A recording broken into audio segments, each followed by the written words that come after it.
Okay, so we're on chapter 7, patterns of inheritance. This also goes with heredity. Okay, so the story behind this chapter, which I'll have you read for homework over the weekend, is about dog breeding and how these two researchers were able to use the different dog breeds to like kind of unravel some of these secrets. Here are our objectives. So there's going to be a lot of terminology. Sorry for that, but hopefully a lot of it will be a refresher from what you had in ninth grade and in middle school as well. So like genotype, phenotype, we're going to do Punnett squares. We're going to learn about the Mendel's laws, dominant, recessive, codominant, and all those things. Okay. So first, to our story. So we're looking at these two scientists, Gordon Locke, who was studying the genetics of soybeans. He adopted a Portuguese water dog, you can see it in the picture, from Karen Miller. And then after giving him the puppy, she convinced him to change his focus from soybeans to dogs. In the lab, plants are easier. You don't have as many restrictions. But from a genetic standpoint, certain plants can be more difficult than animals because plants could be polyploid. They could have multiple sets of genes, whereas dogs only have two. Dogs have been bred for, well, they've been domesticated for at least 10,000 years, if not longer. So we have a pretty good understanding of dog pedigrees and lineages. So they're a good model for looking into genetic puzzles.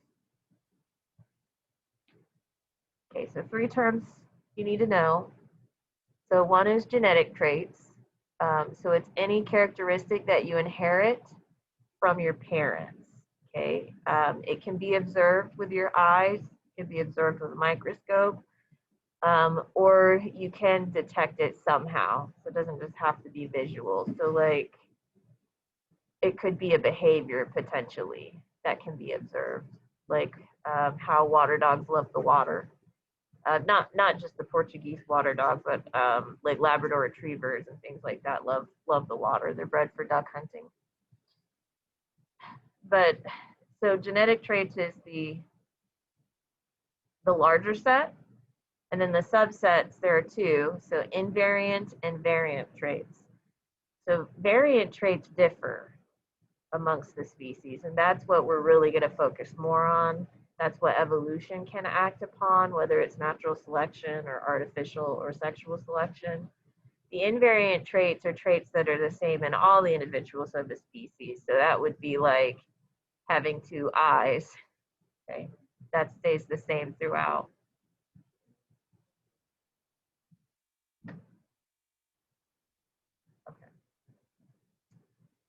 Okay, now different types of traits. So these traits could be variant or invariant. Okay, so these are like another category here. But physical traits, these are easily observable. And you've probably done some of these in previous classes. So like rolling your tongue into a U. Some people have a gene, they can roll their tongue into a little W at the end. But there's also common ones we've looked at are the hitchhiker's thumb, or if your earlobes are attached or not attached, or if you have a widow's peak hairline. There are many others, hair color, eye color. But then there are also biochemical traits, and there's a lot more of these. They're hidden because they affect our physiology, and you have to be, a biochemist to tease these out. But there's far more of these than physical traits. So one example could be your hemoglobin molecule. We all need it. We, want to stay alive because it carries oxygen in your blood. But the hemoglobin molecule can have different shapes. There are different kinds of hemoglobin alleles that can give rise to different kinds of anemia, like sickle cell anemia. So it's still a trait, but it's not something you think about. And there are many others, like how some people might have a gene that leaves them more prone to getting cancer. or a Huntington's disease, things like that. And then lastly, there are some behavioral traits. So an example would be stubbornness. There's a famous experiment with fox breeders on a Russian fox farm where they actually bred animals to be aggressive or tame. So there are some genetic underpinnings for behaviors. There's been a lot of work researching that with like bird song as well. The different songs birds sing to attract a mate or to their offspring, so they know it's their offspring and not like a cuckoo's egg in their nest. Behavioral traits are quite difficult to tease out as well because they tend to be polygenetic in nature, so there's more than one gene controlling it. Okay. So next we need to get to some more terms. So a gene, there's actually been a lot of scientific debate about what exactly the word gene is, and it took a while to actually pin down. Gene is not a word that Gregory Mendel ever used. Okay, it's a more modern word. But how we're going to define it in our course is the basic unit of information affecting a genetic trait. So literally, this is a stretch of DNA. So like if you could actually, I mean, if you had a tiny enough hand, you could hold the DNA in your hand. Okay, it is a code, so it's a section of DNA nucleotides in a specific order that will code for a protein or maybe an RNA molecule. But at its basic, most basic, that's what a gene is. So every organism that is alive has genes. They may not all be the same genes, but they all have genes. And as humans, in our species, we have the same genes located in the same places on the same chromosome. So you could look for anyone and say, oh, okay, this gene for, I don't know, this trait is located on the upper arm of chromosome 1 in everyone. Now, alleles are like flavors of the gene, like different flavors of ice cream. Alleles are different versions of the gene. So like some people can roll their tongues and some people cannot, like they're physically incapable of it. The same thing with ear wiggling. Some people can wiggle their ears and some people can't. There's a vestigial muscle involved in that one. When we talk about eye color, which is way more complicated than you think it is, you can have alleles for brown eyes or green eyes or blue eyes. Okay, so different versions. And then a mutation is anytime you have a change in a DNA sequence within that gene. And the mutation, there's several different kinds, but at its heart, it's when at least one nucleotide has been altered. So it could be added, it could be deleted, or it could be changed. And it just depends on the specifics as to what that mutation is going to cause.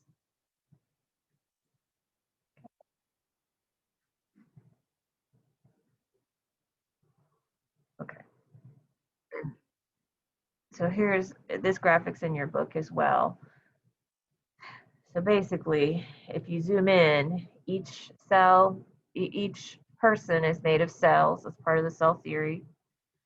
And each of those cells, with the exception of our sex cells, so all the somatic cells have 46 chromosomes because we're human. And then each of those chromosomes pairs up with a partner. So you got 23 chromosomes from mom, 23 chromosomes from dad. They have a counterpart. And then if you zoom in further on that chromosome, that's where the genes are. We actually do stain chromosomes like chemically so that we could see gene locations a little bit better. But each gene is mapped. That was part of the Human Genome Project. And we do have an address for each one. So we know where all the genes are and what all the genes are called. We don't know what they all do. That's a longer process, but we're working on it. Okay, and then each chromosome, what it physically is DNA that's wrapped around some structural proteins called histones. Okay, so I'm going to pause here. Okay, so hopefully this part is still review for you, but it's important that you keep these two terms straight in your mind, because that will change the answers to problems that you give. So phenotype is the physical expression of a gene. So if it's a physical trait that you can see, you'll see phenotype. But if it's a biochemical trait, maybe you need to do a test to determine that, a lab test. So think phenotype physical. They start with the same two letters, same sound, phenotype physical. So like having blonde hair or brown hair. Or with Mendel's pea plants, like having a purple flower or a white flower. Okay, that's the phenotype. The genotype is the alleles of the gene. So every human has the same genes, but will have different alleles. So, that's where when you do the Punnett squares, you get the capital letters and the lowercase letters. That's the genotype. So think genotype genes. And which specific versions do you get? So how that relates to some of the problems that we'll come across when we're doing Punnett squares. If we're talking just Mendelian inheritance, if you have the genotype that's homozygous recessive, like the dog on the left, two little bees, then you immediately know that you can see the phenotype, so you immediately know the genotype. So anytime something is of a recessive phenotype, you can tell the genotype just from looking. So in this case, these poodles had the black or the blonde hair, and the blonde hair is recessive. But when it comes to the dominant phenotype, that could exist two ways. You can see here it could be homozygous dominant, or it could be heterozygous, and you can't tell from looking at it. And that's where the trick to a lot of genetics problems comes in. You have to do some further analysis, since you can't just look at it. So you can be confident of one allele. You know that this dog has to have at least one allele for a black coat, but you don't know what the other allele is because the dominant gene masks the recessive gene. Okay, so here's a little bit more about dominant and recessive. Sorry, I did throw some more words at you. There, okay, so just as a start, we're going to learn about the Mendelian traits, the more simple ones. It's actually much more complicated than this, but there are traits that are strictly dominant versus recessive. So dominant means that the allele is expressed when there are two copies of it, or if you're heterozygous, the allele for dominance will be expressed, and the allele for recessivity will not be expressed. Okay.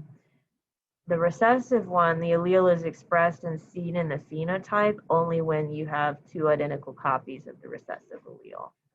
So how that works from a genetic standpoint, basically the gene, the DNA, is making a protein. And that protein is what affects the phenotype. There are many different ways that can happen, but that's what's happening at a chemical level.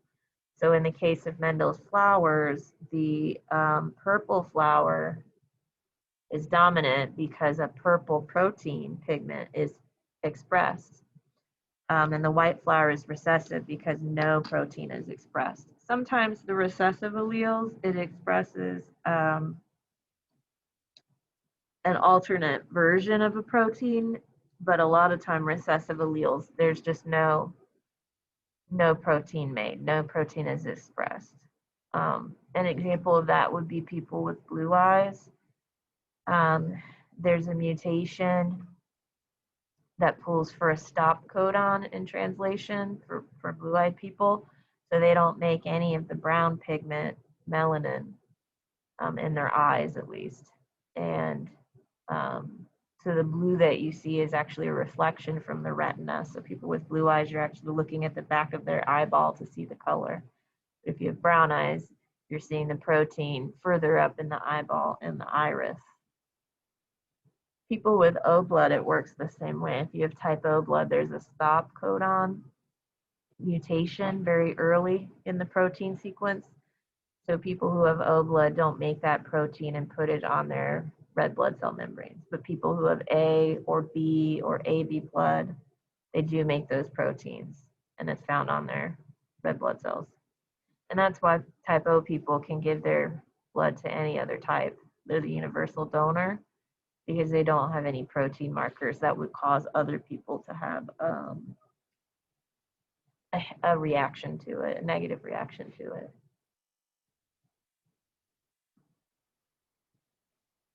All right. So now we need to look at homo versus heterozygous. Okay, so homo means same and hetero means different. Zygous is referring to the zygote, which is what you would call a fertilized egg. So a homozygous individual has 2 copies of the same allele. So there's 2 different ways that you could be homozygous. You could be homozygous dominant or homozygous recessive. So homozygous means they're the same, and then the dominant or recessive is it going to be, capital letters or lowercase letters. Okay, the homozygous recessive is the only way that the recessive phenotype shows up. Okay, and then the other term, heterozygous, is one when you have one of each. The individual has 2 different alleles, one dominant and one recessive, and the phenotype is going to show as the dominant phenotype.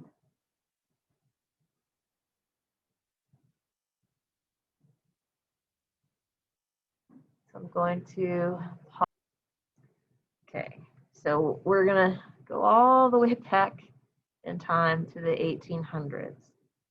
So Gregory Mendel does have the title of the father of modern genetics, and you have to remember he was working at a time before the scientific method was even established. Okay, it took a while for the scientific method to be pinned down. Although there was science, they tended to call it natural philosophy in the earlier centuries. But he was a monk, so that he actually tried to be a teacher for a while, and the reports are that it did not go well. So he changed careers and he became a monk. It was a career path that gave you, especially if you were poor, it gave you resources that you could further your education. And apparently he was quite brilliant, but from a poor family. So he went into the church and he worked. He was very interested in heredity and inheritance. He actually started with mouse breeding. Mice have been bred just like dogs have been bred for like hundreds of years. It was really big in China. But he was using mice, and his abbot, so the person in charge of the abbey, said it was unseemly. It was inappropriate for a monk who's supposed to be celibate to be so concerned with animal reproduction. So he made him quit his mouse breeding studies and switch over to plants, which actually turned out to be quite beneficial because pea plants, some plants can be quite difficult to study, but it was just serendipity. Pea plants turn out to be pretty simple with their genetics. So he was able to make a lot more interesting and valid conclusions from his results from the pea plants than he was ever able to get to with the mice. Although plants have sex too. They have male and female parts, and they have a male and female gamete that, when fertilized, it makes a zygote the same. But the abbot didn't really know that, so I guess he didn't care. But pea plants They're easy to grow. They provide food, so it's not just him wasting his time. You don't do anything with mice, except they get in your grain. So the pea plants were just a really good choice. And it turns out that they have a lot of different traits that you could test for. So he performed lots of genetic crosses where he controlled which pollen, which is the male gamete for plants, which pollen fertilized which ovum, which is the female gamete. So basically you can control it by, because these flowers have male and female parts, so you can cut off the male parts and then we would take a Q-tip, but he took a brush, like a painter's brush, and brush pollen from certain flowers onto other flowers. So he knew exactly the lineages of the pea plants that he was studying. And then he looked at their pedigrees to determine his conclusions. So he started first with self-fertilizing plants for many generations until he got plants that were what he called true breeding.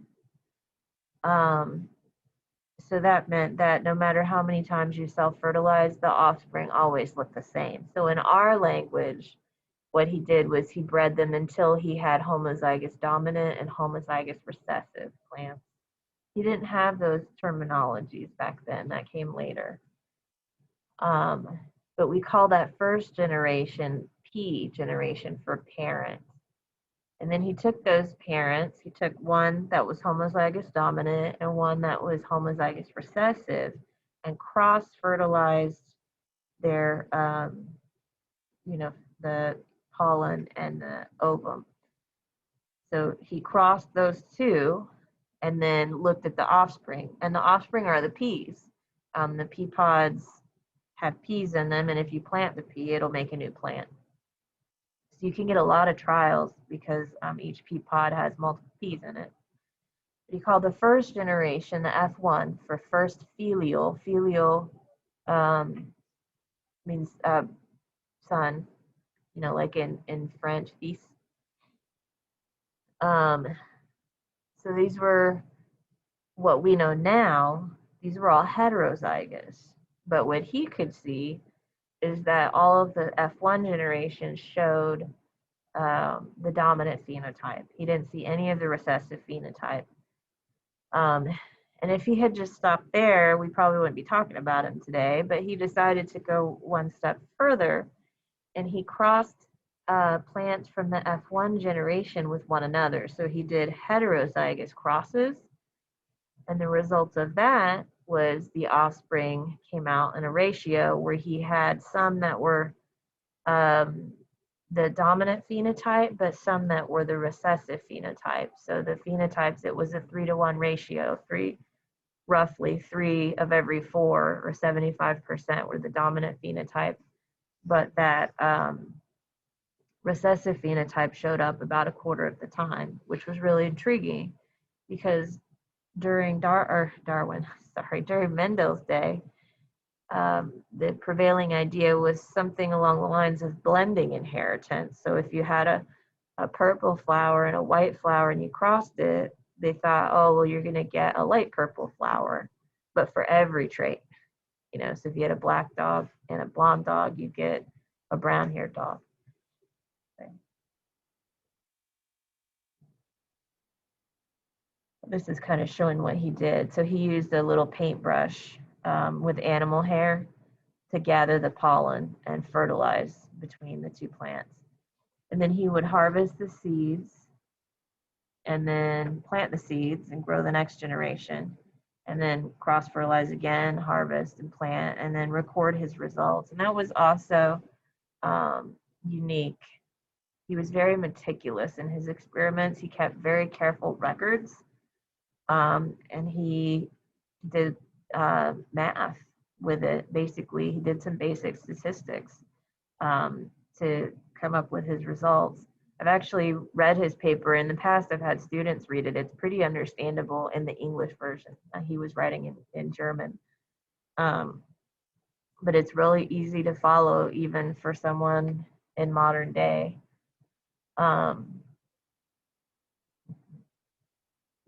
Now there is a little bit of scandal. Sometimes people say, "Oh, his results are too perfect. Like statistically, there should have been a little bit of background error or noise." But you have to remember, at this time, the scientific method did not exist, and he also had people helping him keep his data.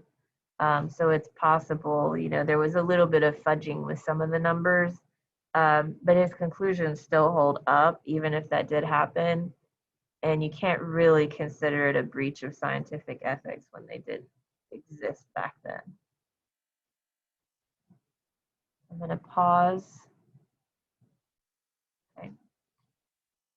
So Punnett squares are just a really useful way to, it's just a useful shorthand, basically, to do problems in this manner. So basically, how you do them is, first you have to separate the gametes. So in this step, when you're making gametes, this is when meiosis occurs. So Mendel figured out, okay, that these traits, they separate independently of one another. Basically, that they're located on the two different chromosomes, what we now know as homologous pairs. So if you think about this, if this was one cell here that had capital P, lowercase p, when it undergoes meiosis and the reduction division happens, when you have half as many chromosomes, one goes into each of the daughter cells. And the same for over here, but it's also heterozygous, so it's the same. So what we do, it doesn't really matter, but we tend to put the mom here and the dad here. Okay, but you write the two different alleles that have segregated during meiosis. So one in each column for the dad, and then one on each row for the mom. And then hopefully this is review for you. But then you carry down the letter. So there should be a capital P and a capital P, and then a lowercase p and a lowercase p, and then the same thing over here. So you put whatever this gamete is in each of the boxes, and the same for the columns. And by convention, we rearrange it so that the capital one is always first, since it's dominant. It's not incorrect to write it the other way, but it's just not proper. Okay. So then from there, these could be done with just the genotype, but sometimes you could also have the phenotype in there as well. From there, you can use this to figure out ratios. So you could see the genotype ratio. You've got one that's homozygous dominant, and then there's two that are heterozygous. Put two. And then there's one that's homozygous recessive. So if you're asked to do a ratio, we put these, the colons there. So it's 1 to 2 to 1 for genotypes. But if we're doing phenotype ratio, well, then you have to look at what is the physical trait we're looking at. So it's the flower color. So we have 3 purple.